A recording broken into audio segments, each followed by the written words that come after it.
Hindi sinkhole kundi butas ang nakita sa Camp 7 Cannon Road sa ibaba ng kalsada na bunsod ng pagmimina ayon sa Mines and Geosciences Bureau Cordillera.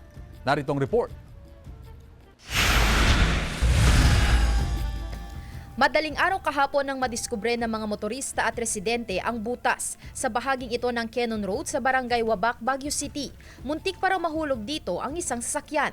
Pero taliwas sa mga lumabas na impormasyon, nilinaw ng Mines and Geosciences Bureau o MGB Cordillera na hindi sinkhole ang nakita kundi isang collapsed adit.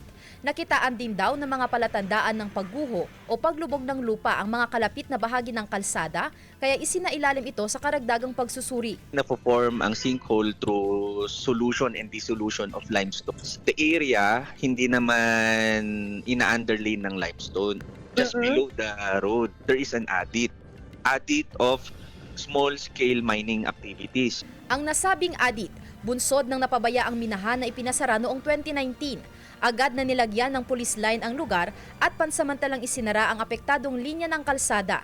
Nagdulot ito ng trapiko, partikular sa mga sasakyang palabas ng Baguio City via Cannon Road. Ang rekomendasyon ng MGB, Sana i-backfill, lagyan ng fill yung binutas nila dati. agad namang sinimulan ng Department of Public Works and Highways Baguio City District Engineering Office ang embankment sa nasabing adit. Pinalawak ng ilang metro ang apektadong bahagi ng butas bago nilagyan ng graba at mga debris sa kabinuhusan ng semento. Ito raw ang unang collapse adit na nadiskubre ng MGB makalipas ang mahigit isang dekada. Nagpapatuloy ang monitoring ng mga otoridad sa mga apektadong lugar.